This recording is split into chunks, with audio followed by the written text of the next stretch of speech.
Hi everyone. I'm going to try to address a couple of the questions that you posed after your first discussion. So if you remember in the first discussion, you were kind of just talking about, you were able to choose any topic from chapters 1 and 2 and talk a little bit about that. And then at the end of your post, you posed a question. So I wrote down your questions, and I just wanted to touch on a couple of them because I think what's kind of underneath those questions, the issues of social structure and culture, and how they then tie into ethnic and race relations. So let's talk just a little bit about that. So one of the questions that kind of drew my attention was the one about if racism will disappear with the younger generation, and there was another question about white privilege. So there are a few others that I definitely want to address in another video, but for this one I'm going to kind of start out talking about social structure, culture, and how that impacts ethnic and race relations, and then it's going to get to those questions kind of indirectly. So what I want to first draw your attention to, and I know we're moving right along and we're in week 5, but the what I'm going to talk about relates to this video that you see here, which is the sociological imagination. And forgive me if you've had intro and or if you are familiar with the sociological imagination, you're thinking, okay, why are we talking about this? Because as I read those questions in your discussion, your first discussion, I thought, okay, there's some sociological imagination here that we need to talk about. And it's ongoing. In the current chapter, we are talking about economic inequality. So we continue to see the importance of the sociological imagination there. So first of all, the sociological imagination, as you know, is the ability to make the connection between the individual and the structure of society as well as the historical context. So then when we look at it from that perspective, the ideas that we have, the choices that we make as individuals are merely a reflection of the time period in which we were living, the historical time period, as well as the way that our society is structured. So I'm going to kind of move over here for just a moment, and I'm going to draw, just do a rough drawing of the social structure, so how we see society. And in this drawing, what you'll see are the ways that we organize society to meet our basic human needs. And it's necessary within society to have some kind of ability to govern people. And so we have government. We have a way of creating laws through government, for instance, so that's critical.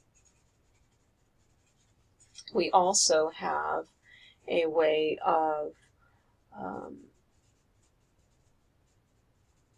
teaching new members of society the information that they need to know, the skills that they will need to survive in society. So we do that through the education social institution.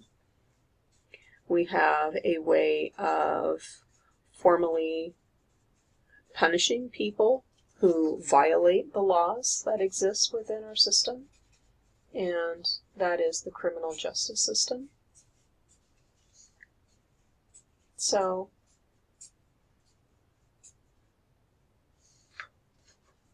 So right at the moment, what I've done is to, and you can't really see that, but so you can see some institutions there. And let me back up a little bit.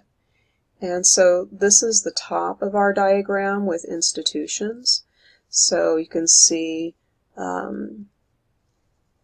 government, economy, and religion there at the top. So those are all ways that we organize our society. We've organized these institutions in order to meet our basic human needs.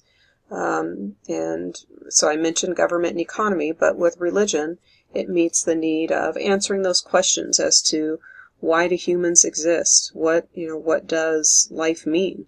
So that is something that is common in the vast majority of societies, and because of that, it's considered a universal. And then the institutions below are mass media, family structure, education, and the criminal justice system. And these aren't the only social institutions, but these are some of the major institutions. So some others are science and technology, as well as health and medicine. And then, so this is, as some of you hopefully recall, that the top of that structure that is the macro level. It is the macro level. So that means that's a large scale level, and that large scale level is something that is difficult to see, something that's difficult to quite put our finger on, but it is it's almost like being in a plane and you look down at you're maybe fairly close to the ground, but you're still able to kind of get a big picture view. And when you look at the Earth from that perspective, look at a city from that perspective, then you see things, large-scale buildings, such as you see schools, you see colleges and universities, you see government buildings, you see houses, you probably see some religious institutions, religious buildings. You may see synagogues and temples and mosques and churches. And you see maybe department stores. So all of those things, all of those large structures then represent essentially our social institutions. So, they represent government and economy and religion.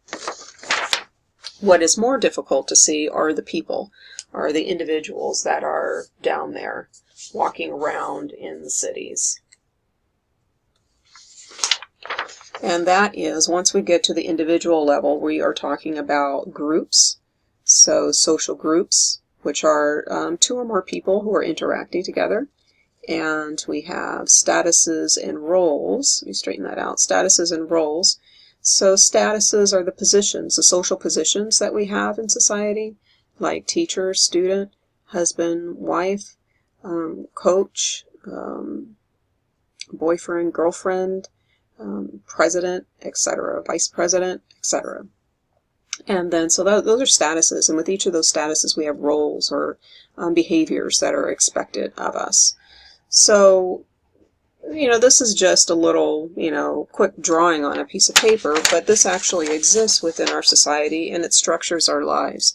So all of these relationships between these institutions and between people existed before we arrived here. So before we were born, and they'll continue to exist in some fashion after we're gone, after we've left the earth. So then what that means is that is the structure of society, and it's also a part of the culture of society. So the culture, so the structure is like the framework, and the culture is all of the information that kind of fits into that framework, all of the substance that goes into that framework, like the norms that exist, the patterns of behavior that exist, all of the things that we see as important. So those are the values, the cultural values, all of the laws that are there, all of the folkways that are there, or the little informal norms that are there. So those are kind of emerging out of those large structures, but these are things that we kind of carry on and reinforce as we interact with one another and as we interact with institutions like the mass media, as we interact with social media, with television, with films, with magazines, newspapers, etc. All of those forms of mass media are reinforcing the culture. They're reinforcing the norms, the values, the beliefs of culture. So when we then, as sociologists, when we get to kind of certain questions like economic inequality, we're not just interested in the individual level. And that is because we're using our sociological imagination, and the sociological imagination tells us that we must make that connection between the individual and the structure of society as well as the historical period. And let's look at a quick example. So, one comment that I've heard fairly frequently, just in our society, really, and inside and outside of the classroom, is that people who are poor because they are lazy, because they don't want to work. And so then poverty is an individual problem. And if someone wants to deal with or solve their position of being poor, of not having enough money in order to pay their rent or buy food, good quality food, or to have health care, etc., then they need to solve that individually. So if we see it as an individual problem, then the solutions also must be individual, if we look at it that way. But that's not using our sociological imagination. If we're thinking sociologically, then what we're going to think is, what is it about the structure of society that is contributing to poverty? What is it about the historical period that is contributing to poverty? So let's say that we're asking that question in 1931. Well, that was still during the period of the Depression, the Great Depression. So think about how inadequate it would be to focus our attention on one individual and the reasons why they're poor, and then come up with a solution that's just geared to that one individual if we have an entire society that is suffering from this Great Depression.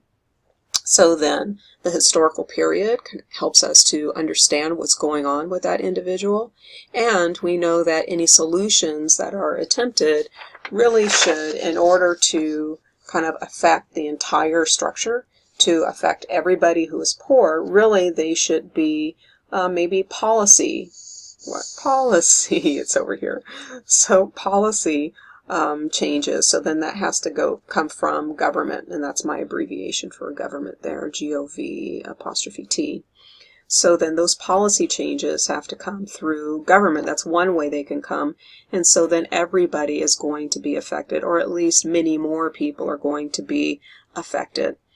Similar to economy, we might say that in order to lower the numbers of people who are poor, we might say, well, we need to increase the minimum wage. And the minimum wage is partly coming from government, because the government sets that. But it's also in the economy. It has to do with the jobs that are out there and employers. So then we see some cooperation going on between those institutions. And then if we were to increase the minimum wage, then we would think that then there will be many more people who are impacted, and which can help to lower the number of people who are living in poverty. So I hope that example kind of shows us just why it's important to look at the structure of society rather than just focusing on the individual, the structure as well as the historical period. So if you'd like, please take another look at that video on the sociological imagination. So I guess what I have on screen here isn't so much important, but I am going to just click over to the current week where we have discussion 3 going on. So, and that's on economic inequality. So let's kind of go on and make a connection then between the social structure and culture. So I talked about the framework of society, talked about the substance of society, which is culture, all the norms, values, the beliefs, the patterns of behavior that we have, all of those are reinforced, and that is a part of culture. So let's think about this idea of racism disappearing, for example, with the younger generation, and if that could happen. So, one thing, and we've probably kind of heard this before, we've kind of heard this thought before, maybe it's a wish for some people, they wish this would happen, or they assume that it is happening. Well, one thing to consider is that racism just doesn't live within individuals. right? So racism, the idea that there are racial groups that are superior or inferior to others, so there's superiority, inferiority that lives within these racial groups. So that idea doesn't just exist within individuals. It exists within the structure of our society. It exists within our culture. So we can see some changes with the existence of racism, maybe as the structure of society changes, going back to, my little diagram here. So as maybe we see more diversity as far as ethnic and race is concerned in mass media. So if we see more diversity on television or in films, then we might start to, even unconsciously think, oh, okay, so they act, this ethnic minority group, they act just like anybody else acts, or they have the same concern as others. They fall in love too, or they feel sad too, or they, get dumped too. So all of these are, some human experiences, and if we see kind of more portrayals of ethnic and racial minorities in the mass media, then it can certainly help us understand that. So then that kind of lends a little bit of support to this idea that maybe racism will disappear, or at least there'll be less of it in society with the younger generation, but it's not just because the generation is younger, right? It's because the structure of society is changing. It is because the structure of society is changing and the culture is changing. So it's not just living within individuals. Individuals can experience racism, feel hostility towards racial groups, think that there's a hierarchy that exists, that some racial groups are superior to others. But even if some individual decides, oh, I'm not racist anymore, or I've, have this, I've met this person who's become my best friend, and now I understand that, just because they're of a certain, racial ethnic background doesn't mean that they're a bad person. It doesn't mean that they're like all of these stereotypes, that they're a criminal, or that they're dishonest, or that they're poorly educated, etc. So racism, just like sexism, it's a similar dynamic there. So racism, just like sexism, exists within the structure of society, and because of the way that society is structured, then it affects the way that we relate to one another. It affects our social relations. So, for instance, if we look at the example of the football players, those who are protesting against police brutality, one thought that comes to my mind is, one observation that comes to my mind is that we can see, so this has to do with the structure of society. Okay, we can see that it appears that a numerical majority of football players in the National Football League appear to be darker skinned and have African ancestry. And it also appears that owners appear to be lighter skinned and have European ancestry. So then that observation relates to the structure, the way that the system is structured. It doesn't just have to do with, this person happens to be a talented football player. It has to do with the opportunities that people have to maybe pursue football as a career, playing football, versus maybe going to college and becoming an accountant or studying computer science. So then people, based upon their sex, their race, their ethnicity, their gender, they often have opportunities that are geared towards those identities that they have, those social statuses that they have, so that Men, for example, who are of African ancestry, darker skin and of African ancestry, may learn early on by watching television, by maybe things that people say who also are watching television. They may learn that, oh, hey, playing sports is something that a lot of black males do, so maybe this is something that I should do. This is something that I should pursue. Maybe this is a realistic career goal for me. Whereas others who are not African ancestry, males who are not African ancestry, they may be thinking, oh, there are other opportunities for me. There are other things I could be doing. So men who are lighter skin and have European ancestry, they have many more examples, for instance, in mass media, kind of showing different careers that they could pursue. So it's not just sports. It's not concentrated in sports. That's kind of one way that we can apply kind of this idea of the structure of society and how it impacts kind of racism and racial ethnic inequality in society. So hopefully that made a little bit of sense. So again, with that question, will racism disappear with the younger generation? So racism doesn't just reside within individuals, it resides within the way that society is organized. So if we want to change racism, just like if we want to change sexism or the idea that males are superior to females, we have to change the structure of society. We can't just change individuals.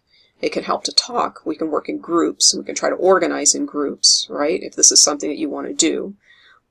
But often what those groups do is they try to make changes on the macro level. So going back to, these social institutions, they're targeting changes in laws. They're targeting changes in the economy.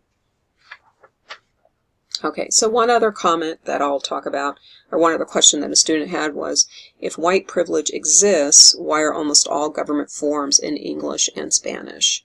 So for this one, I like to go back to that comparison with sexism. Okay, so the United States, like many countries, is a patriarchal country. It is a male-dominated country, and we can see it in our social relations. We can see it because females still frequently will change their name. Married females, when they marry, they change their names. Heterosexuals, they will change their name to their husband's last name, for instance. And they will, it's the female that receives the engagement ring. It's the female that wears white, is supposed to wear white on her wedding day. And that is a part of the culture, and it's part of the structure of a male-dominated society. So even though we have a patriarchal, male-dominated society, and we can see it in our social relations, males may be feeling like they should open the door for females because that's a part of chivalry. But it also demonstrates that males are in control. They open the door. And I've even seen in restaurants, well, a male will order a meal for the female he's with. So I'm thinking that a male should always be in control, should be the supervisor, should be paid more. All of those things are a part of patriarchy. So even though we have this patriarchal system that exists, we do still have men who are poor. We have men who lack opportunities to good education, to good jobs. And so that doesn't mean that sexism or patriarchy does not exist. What it means is that our society is rather complex. It means that those males also have other social statuses. Those males might also be homosexual. They might also be an ethnic minority, a religious minority, a racial minority. So there are many ways that males can experience inequality. So in some instances, they can experience privileges because they're males, but also disadvantages because they're in some kind of subordinate, or another word for subordinate or inferior group is minority group. So when we talk about minority, we're talking about a group that has less power.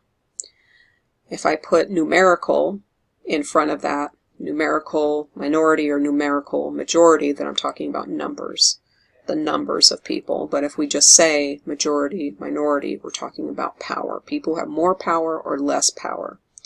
So then, this idea of, government forms being in English and Spanish, what government as a bureaucracy is attempting to do is to access people who are living within the population. So in many states, such as the United States, there are many languages that are spoken. And if we are going to manage, if government is going to manage that population in providing opportunities to obtain a driver's license, for people to obtain jobs, to obtain maybe financial assistance if they need it, all of those things that are part of just running a society, if government is going to do that, then it can't just throw up its hands and say, well, you have to speak English in order to do this. And then what government has decided to do is to have translations, so to have forms that are in various languages to fit the population of various regions of the United States. And that's not, totally unusual, so we can see that in some other countries. But it's still, even though that exists, it still doesn't mean that white privilege does not exist. So white privilege still exists. There are benefits, in other words, to being white, lighter skinned, European descent person in this country compared to someone who is a darker skinned person.